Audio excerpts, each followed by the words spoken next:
Hello everybody, welcome back to From Rhythm to Algorithm, working towards our axiom, we have to be very close. We've identified the general form of all resolution, it is what it is. We've identified our specific solution, sensorality. Forget all of anything that might seem as high-flying logic to you. Let's renormalize our logic field. Let's just think like normal people. What am I doing? Well, I'm just constructing a new word, and I'm building out the logic, how, or the context, meaning just how words are used in relation to other words, to have a definitive statement and say, here's this form of the word sensorality, and here's how we already use it in everyday conversation. We've been progressing that logic substantially now. This is part 142.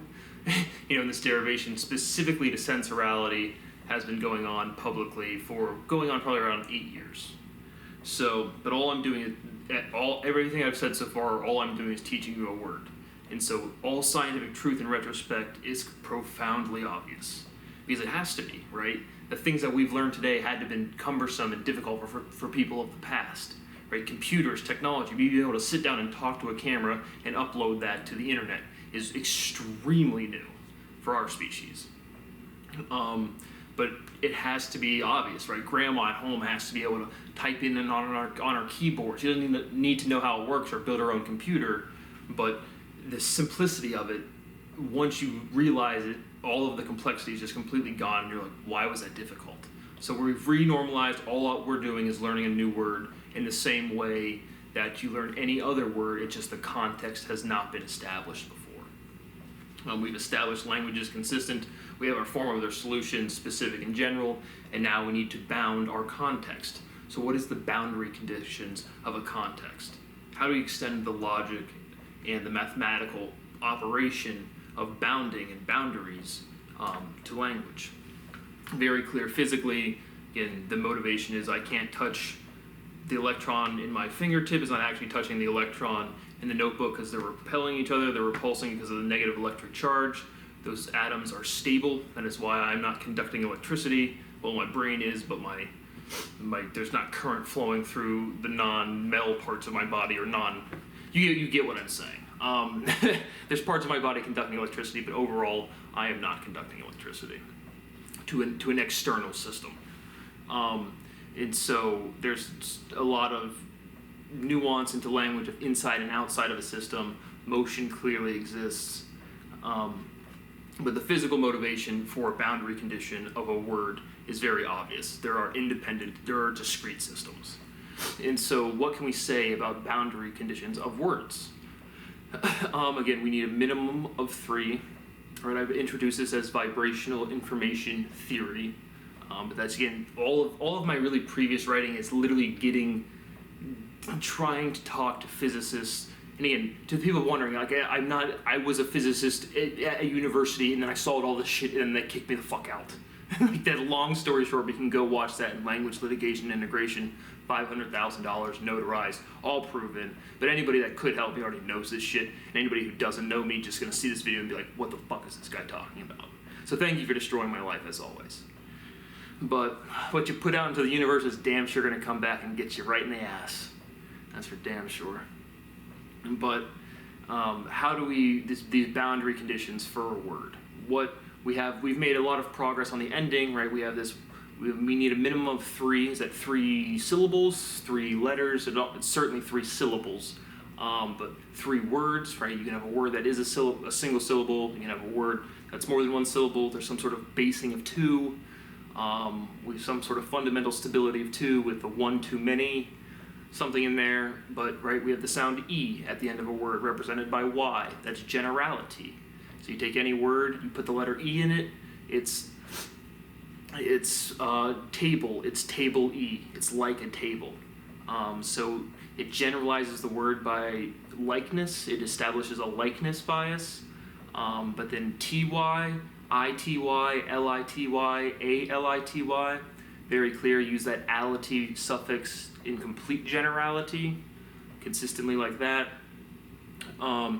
So it's very clear at the end of the word, this Y function with the letter Y with the sound of E keeps it open. Again, it's like a Lego block being able to build to the next thing. But how about the beginning of a word, right? Is there any, have we established is there even clear definition of when a word begins and when a word ends, right? There should be, right? We have a clear discreteness, physical motivation. So, right, and now we're getting, right, is it a particle, is it a wave? It's a particle and a wave. It's like, well, yes. And so now we're exploring the different functionalities of both the duality of particle and wave functions, but we have to say discreteness is to mass, and then continuity is to like temperature, to momentum, things that emerge because of individual systems. And so how do we apply that to words? Are they clearly defined beginning and end? They should be. We have made progress on the suffix endings and how that works. Is there a certain letter that words have to begin with? Again, there's certainly a function of E, which is the fifth element of the English alphabet. And there's certainly an interplay of 3 elements which manifest 3 prime numbers, physical motivations, 3 shadows on the wall, reflecting or interacting with 3 complete stabilizations of matter, something clearly. It's not important right now. But what closes a word and what completes a word? Because clearly, I've already done a complete proof. Words are complete. So completeness and closure, established discreteness. So words are discrete, clearly. But is it again, you have the whole French language, or anytime you carry over a sound that you don't pronounce on a single word, but you carry that pronunciation over to another word, if there's a word with a vowel after it, or that whole, hyphen, T, hyphen, in French, it's preserving the pronunciation. And then we represent that with letters, and it gets kind of cumbersome. So what completes a word with a sound motivation? We can connect, again, sorality. We made a big step. We've made sensorality, sensoritality. So we have sensorality in a form with the base of it, its most general form. Remember, it is what it is. There's our 5 syllables. And again, range reduces, degenerates into base. Sensorality with an S will degenerate into sensorality with a C. The past is definite, so we can find a form of these words that can't change. The words that are in 3 dimensions or elementality 3 are open, they change, and they're defined relatively to one another. But we have sensoritality in that, or sensorality for now, pairs to compulsorality. So we have another word, compulsion, compulsory, compulsorality.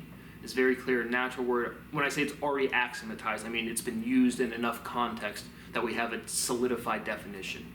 You can connect the word compulsion to impulse, right? There's another operative word you can connect to that's logically consistent. And so sensorality connects to compulsorality, where the senso and the compulse, the C-U-M-P-L, P-U-L becomes prefix, right? And we can see that clear base of sorality. And so we're really trying to hone in on sorality.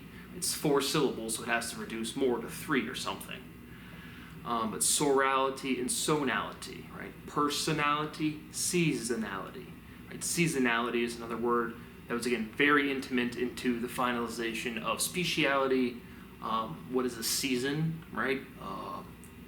The weather, a climate response to motion, to rhythm, I guess. Right? Season is dependent on rhythm, right? It's cyclic. Again, what is seasonality? But again, seasonality, personality, and using that base of sonality and sorality connected with that, there's an identity in geometric linguistics where you just bridge that R to the N. Can't articulate it that. Geometric linguistics is like I'd say the coolest, but it's all kind of cool. I don't know. I'm doing so much research all the time, it never stops. But we've connected sorality and sonality. We have multiple uses, seasonality, personality with base of sonality, and sorality, sensorality, compulsorality. So just again, connecting, doing something with that, whittling it down, getting closer and closer to some sort of identity. How does consistency relate to continuity?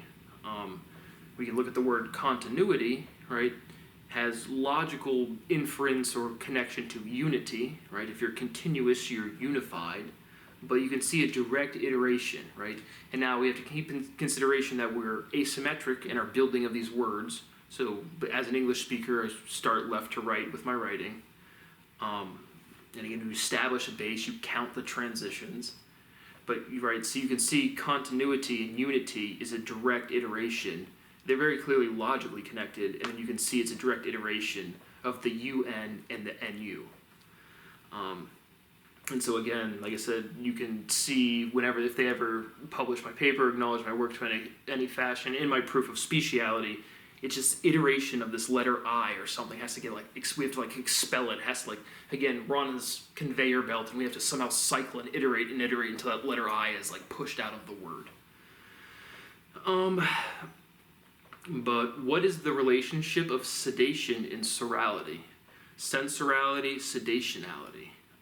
But if you're sedated, your sensorality, if you're censoring something, sedation puts down, but it's not really to withhold information. But again, two kind of concepts that are kind of similar, but not really, but certainly getting closer and related linguistically, meaning the letters. So what is the relationship of sedation, like putting yourself under anesthesia, versus sorality, which is the base of sensorality and these other word forms that we're trying to figure out. But sensorality is conscious, and sedation takes away your consciousness, represses, suppresses. Sensorality suppresses consciousness. Speciality, maybe? I don't know, but again, clearly, in that connection will become more clear.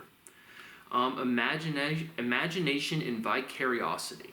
What can be thought about? It's kind of an interesting question, right? All of our thoughts are physically based, right? So can we present some sort of, even if it's general or qualitative, some sort of limit or bounding to what you can think about, right? All of your dreams are just haphazard processing things you went through the day. So I had somebody, again, clearly aware of my work, asking me, do I have weird dreams? It's not really. I just think about whatever random shit's going on in my day, and I'm aware of all of this shit that's not even known publicly. None of that stuff even really gives me a second thought. But is there any physical bound to thinking that we can express? What is musicality? Sensorality is musical, right? Another thing that's extremely fundamental, music. If someone asks you, do you have rhythm? They're asking if you can dance. And so, again, the existence of dancing proves the existence of sensuality. And so it's just we're so intimately fundamental at this point. But again, we just have to refine the concepts. How does thematicality relate to musicality? How does theme relate to music? Again, because remember, theme is the base of our mathematics. Literally, thematics is mathematic with prefix. But music is also thematic, right? Right? You have keys. A key is a theme, right? It's a consistency of tone. It's a progression of tone, right? There's the fundamental dichotomy of two in music, right? A major scale is somebody else's minor scale. It just depends on how you progress through the notes. They have the same exact base. It just matters the order, the chronology. And so now we've bridged all of this logic into music. And so now we can just, again, start by existence, something in music, and connect that to this logic. And musicality was the finalizing conceptualization of speciality. So we've connected that now to music. But rhythmic, but thematicality, right? Theme relates to thermal. So now we can connect that to the thermicality. And so thermodynamic. So now we can derive the rest of thermodynamics. And again, I've already done this. This isn't me saying we're going to. I've already done this stuff. I'm talking you through it as best I can the first time I did it. Oh my goodness. But dynamicality, right? Clearly thermo is a super preposition or prefix. I mean, it's very clear that's a prefix, right? And so what is dynamicality? What is dynamicism? Dynamic, right? Rhythmic is dynamic. Rhythm regulates dynamicism. I'm butchering whatever I'm trying to say there. Whatever form of the word. But dynamic, again, because rhythm, right? Rhythm is literally, you could see when I said rhythm is hype, can't you see how it's literally the HY is the HY from rhythm? And then dynamic, guess where that Y comes from? Yeah, you're right, it's rhythm. And so rhythm regulates dynamic, or dynamically rhythms, or rhythm is dynamic. Rhythm regulates dynamically. But what does dynamic mean? It means it changes. And so with our concept of equilibrium, it's not stasis, it's not static, it's moving, but it's moving with the minimum amount of work that needs to be done, right? Like you are, you lazy piece of shit watching this video. You want the most amount of output or input from your society. You want a lot of money and a nice family or whatever. Maybe you want a lot of women or dudes if that's your thing. But you want something and you want to do the minimum amount of work to get that done, right? It's efficient. And so, right? But it's true. And so I just picture again like a lava lamp. Like the universe did expand. We might be in a section of it that's expanding now, but that's because movement is local, right? You can't violate the conservation laws universally. But we can bound measurement and knowledge, so we can say that's provably undefinable or unanswerable. And it's not like skating around and not trying circumventing the problem. It's you literally can't answer it. But what is dynamic?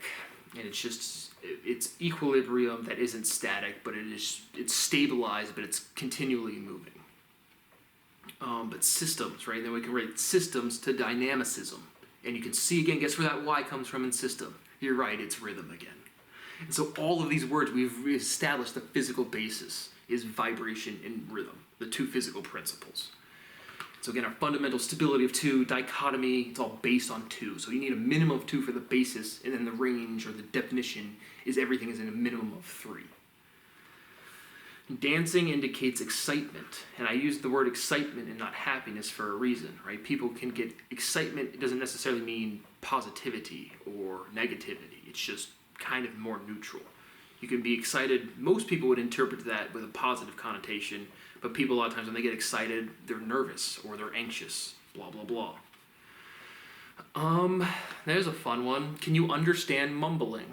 What did I just do? Right, what's the fundamental theorem of logic? You say when you don't know. Can you understand somebody mumbling? No. Did you say no? Well, you just proved the fundamental theorem of logic. Facts. Sensorality is logicality. Logicality, linguisticality. Linguistic, disguise. Right? Same base word, linguistic and disguise have the same base word. G-U-I-S. Prefix and suffix. Just connecting two seemingly disparate concepts or words. But censorship disguises, right? If you censor something, you're disguising it. The opposite of disguising is distinguishing. If you're exceptional, if you're special, you're distinguished. And if you're disguised, you're censored. If you're inconspicuous, you're not obvious. If you're conspicuous, you're obvious. So again, we need that double definition, double negative definition, and it changes our logic, and the letters reduce, and I keep saying that, and it's almost done. But now again, we have to connect this to a concept that everybody knows, and that we've already done that. But we have to reduce the form, and so we're just sifting through all of these different sections of ontology, trying to find this connecting language. But what is sensorality? Sortality, right? We take out sensoritality, right? Sorting is censoring, so sortality. Right now, if we just put a P in the word sort, what do we get? Sport. Sensorality is sportality, right? So now we've connected sensorality to sports. It's literally a direct form of the word.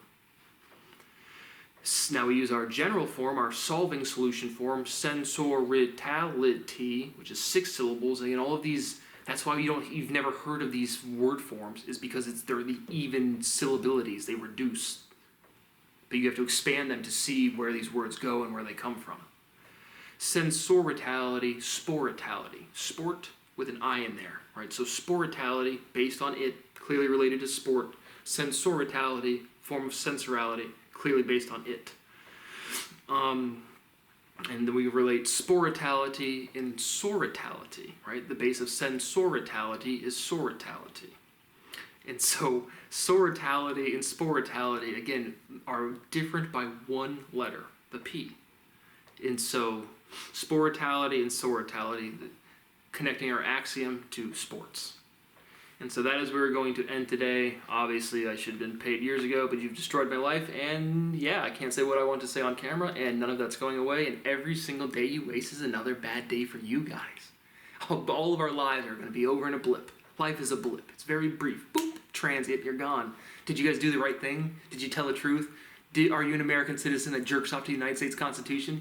Does Article 1, Section 8, Clause 8 guarantee Congress's right to promote, and I love this verbiage, promote the progress of science by securing the writings of writers and inventors for a limited period of time? Did I get that period of time? No. Do I have literally terabytes of data of you guys demonstrating these things online publicly? You know, when I plant words in my diction that you guys use publicly, and it transmits through the species. So by the frequency of usage that I uniquely derived, I can show where you have fucked. And that's everybody. So keep lying, cheating, and stealing. And one day, you're not going to be looking at me behind a fucking camera.